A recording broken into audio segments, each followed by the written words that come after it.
आज मु शेयर करी ब्रह्मपुर स्पेशल मीठा आंब आचार। ये आचार बनैबा बहुत ही सहज, मात्र गोटे दिन रे बिना खरारे भी ये आचार को आपण बनै पारबे। वर्षे रु अधिका दिन जाय रहइबो, खराब होबनी। किंतु किछिटा छोट छोट टिप्स आपण को ध्यान रे रखिबा को पड़िबो ये आचार बनैबा समय रे। एठी आपण माने देखिकी जानि परथिबे लुक वाइज केते टेम्पटिंग देखा जाउची, सतरे बहुत ही टेस्टी हेतिला। निश्चय आपण माने इथरक ये आचार को घरे ट्राई करंतु। ता छडा आपण माने को जागा रु देखुचंदी आ आपण को आंब आचार पसंद कि नहीं कमेंट करके निश्चय जणेबे। तेबे चलंतु बेसी देरी न करके आजिर रेसिपी स्टार्ट करबा। नमस्कार, मु मिली आपण समस्त को होम फूड चैनल को बहुत बहुत स्वागत करची। ए मीठा आंब आचार बनैबे एठी मु नेची 3 केजी कंचा आंब। आचार बनैबे सब बेले भल आंब बाछी नेबे, जेमति कि सेतरे कोनोसी प्रकार दागी नथिबो बा फाटी नथिबो किंबा पची नथिबो। भल गोटा आंब बाछी नेबे। ता सहित आंब को आपण चिपिकी देखिबे पूरा टाइट थिबार अछि। एठी मु जो आंब नेची बहुत बड़ बड़ साइज रो भारी भारी आंब, एटा टाकुआ भी हे जेची। गोटे आंब पाखापाखि 400 ग्राम ऊपर हबो। तो एठी मु 7टा आंब नेची 3 केजी ओजन हबो। आंब को प्रथमे गोटा भल भाव में धोई देछि, तापरे ताको पोछिकी फैन तले सुखै देछि। फैन तले सुखेबा द्वारा सेतरे कोनोसी प्रकार पानी अंश रहिबनी। तापरे मो आंबर ऊपर पतला चोपा को छड़ेकी एमती छोट छोट पीस रे काटी देछि। मुझे टिके बड़ पीस रखिछि कारण परे एटा टिके छोट हो जिवो। आपण निज हिसाब रे छोट बड़ जेमती भी रखिबा को चाहुचंती सेही हिसाब रे काटिबे। आपण चाहिले चोपा सहित भी करि परिबे। एठी मु ऊपर हल्का पतला चोपा आंबर छड़े देछि। एबे सेथिरे आमे दबा 3 छोट चामच लूण, ता सहित 1.5 छोट चामच हळदी गुंड। एबे आको भल भाव में गोली देबा। जेहेतु मुझे 3 केजी आंब नहीं से हिसाब से मुझे 3 चामच लूण दूची। आपड़ टिके कम बेसी दे पारिबे, परे लूण टेस्ट हिसाब से भी एडजस्ट करि परिबे। तो एबे ई सब को भल भाव में गोलेकी आको कवर करके आमे मिनिमम 2 घंटा पे छाड़ी दबा। आपण चाहिले राति सारा भी रखि परिबे। तो एठी मु 3-4 घंटा पे छाड़ी थिली। 3-4 घंटा पर ये देखो आपण मानक मु कवर काटिकी देखौची। आंबर क्वांटिटी टिके कमी जाइए, माने टिके नरम हो जाइए आंब। ता सहित आंबरू पानी छाड़ी, जेहेतु आम लुण गोलई थिले। तो ये देखो एतिकी पानी बाहरी। एबे कौन करवा, ये सबू को आम गोटे कड़े रे देखी गैस उपरे हाई फ्लेम रे बसईदबा। एमती कि स्टार्टिंग रु कही आम गोटे दिन रे आचार को बनैबा। जदि आपण पाखरे खरार सुविधा नहीं ताहाले भी आपण सहजरे बनै परिबे। आपण को आंब जमा भी टाण हेबनी, पूरा सॉफ्ट रहइबो आचार रे। तो ये देखो मु कड़े रे देखी हाई फ्लेम रे आको आम बसईदबा किछि समय कवर करिकी। जमती कि आंब पाखापाखि 80-90% सीझीज, पूरा सीझेबानी। जमती कि आंब सीझी थिबो किंतु गोटा गोटा थिबो। एठी देखो हाई फ्लेम रे जेतेबेले फुटिबाकू लागिबो, जो आंबर पानी बाहरी फुटिला बेले आपण कौन करिबा, कवर देबेनी, कवर को काढ़ी देबे। तापर याकू कंटिन्यूअसली गोलेबे जेबे जाई पानीटा पूरा पूरी सुखी जाइनी। से पानी सुखिबा भितर ही आंब जेतिकी सीझी थिबो सेतिकी ही परफेक्ट। तो ये देखो पाखापाखि 5 मिनिट पर आंबरू जेतिकी पानी बाहरथिला सेटा पूरा सुखी जाइछि। देखो आ ये देखो आंब पूरा सॉफ्ट हो जाइए, सीझी जाइए, किंतु गोटा गोटा होगी अच्छी। एतिकी ही आमको दरकार। तो यही स्टेज रे आम गैस को बंद करदेबा। किछि समय आपको खोला छाड़देबा, हल्का बांफ बाहर जीव। टिके ठंडा होगला परे आपको आम गोटे प्लेट रे देकी खरा रे 3-4 घंटा बा गोटे दिन खरा खाइबा पे सुखेदेबा। जदि आपण पाखरे खरा सुविधा नथिबो ताहाले आपण फैन तले 4-5 घंटा पे सुखेदेबे। जमती कि एथिरे जो भी पानी अंश टिके टिके ओदा ओदालिया लागुथिबो सेटा पूरा सुखिकी ड्राई हो जिवो। तो ये देखो गोटे दिन खरा खाई सारा पर आंब पूरा सॉफ्ट अच्छी, किंतु एथिरे जहाँ भी पानी अंश अच्छी सेटा पूरा सुखी जाइए, ड्राई हो जाइए। एमती ही आमको दरकार। मीठा पे ये मुझे 1.5 केजी पाखापाखि गुड़। गुड़ को आम कड़े रे देकी बिना पानी रे लो फ्लेम रे मेल्ट करवा। एठी मु जो आंब नहीं सेटा टिके बेसी खट्टा अच्छे, से मुझे आंब नहीं तार अधा क्वांटिटी गुड़ नौची। आपड़ जदि कलिमी आंब नौथिबे ताहले 3 केजी रे 1 केजी बा 900 ग्राम गुड़ देले भी यथेष्ट अच्छी। बा आपण निज टेस्ट हिसाब रे टिके कम बेसी करके भी दे पारबे।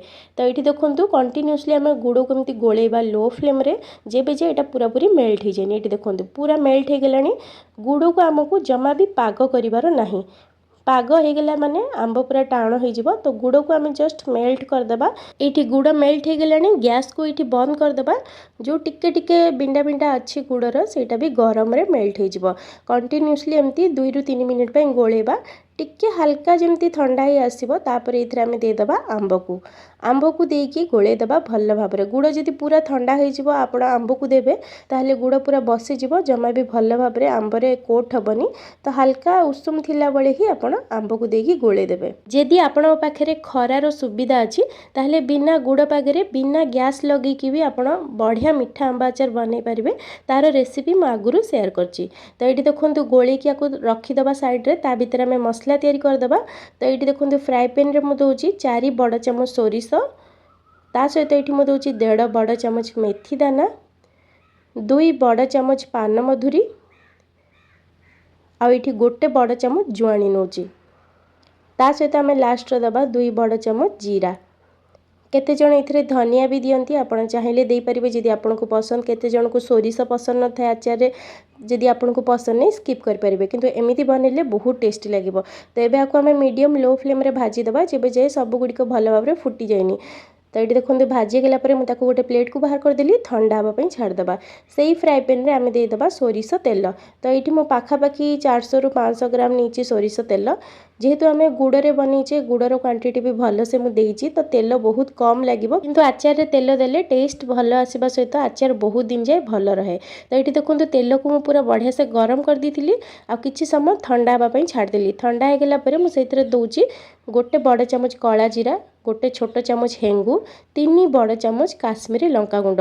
ये लंका गुंड अल्प राग अच्छी किंतु बहुत बढ़िया कलर दबा आचार ता सहित मुझे 1 छोट चामच हलदी गुंड दे दूची।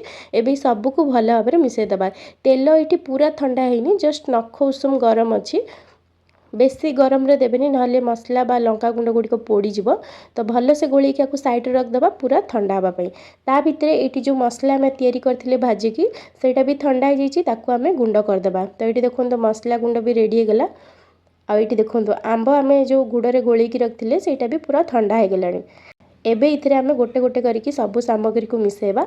प्रथमे इथरे मु टेस्ट हिसाब रे लुण दोची 1.5 बड़ चामच पाखापाखि आपण निज टेस्ट हिसाब रे देबे। ता सहित आम जो मसला ग्राइंड करके रखते ताकू देदेबा। एबे आपको भल भाव में टिके गोलेदेबा। यही सब स्टेप कला बेले केवल आपण गोटे कथा ध्यान रखिबे जेमति कि कोनोसी पानी अंश लागी नथिबो।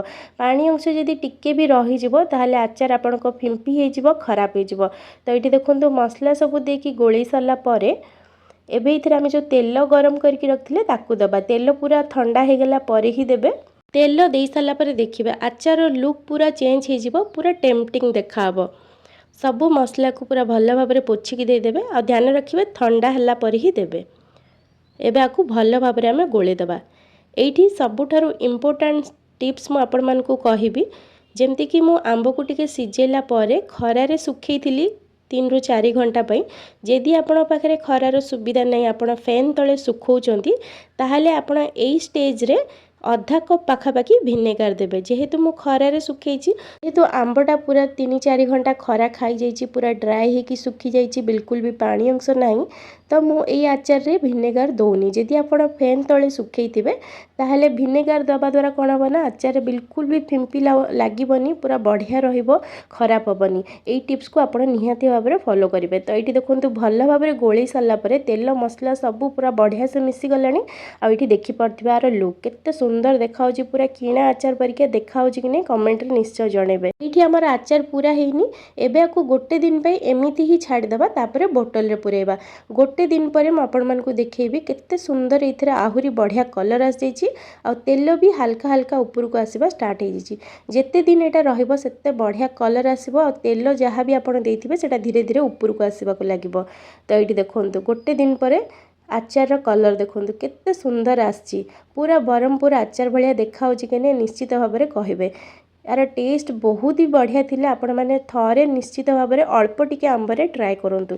आंब पूरा सॉफ्ट रहिबो जम्मा भी चेमेडिया हबनी हार्ड हबनी पूरा बढ़िया पार्टी रे मेल्ट हो गला परी रहिबो। तो ये देखंतु आचार को भरिबा पई मु एठी गोटे काचर बोतल नैची। बोतल को भल भाव में धोईकी खरारे सुखई देबे जेमति कि सेटा पूरा ड्राई हो जिवो क्लीन रहिबो। जदि पानी अंश रहिबो ताहाले भी आपनका आचार खराब हो जिवो। एबे सबु आचार को बोतल रे भरीदबा। जदि आपण पाखे काच बोतल नहीं आपण सेरामिक नहीं पारिबे बा प्लास्टिक डब्बा भी नहीं पारिबे, जोटा भी नौचंदी सेटा पूरा क्लीन आ सुखिला थिबा दरकार। तो ये देखो आचार पूरा फुल हो गला बोतल रे। एबे आकु टाइट करके जेकोसी गोटे सुखिला जगार रखिदबा। जेबे भी आपण आचार खाइबा पे बाहर करछंदी ताले सुखिला चामच व्यवहार करंतु, जमा भी आचार खराब होबनी। यदि आज वीडियो भल लागिवो निश्चय लाइक शेयर करिवे। पुणी आसीबे नुआ वीडियो नेकी। रहउची धन्यवाद।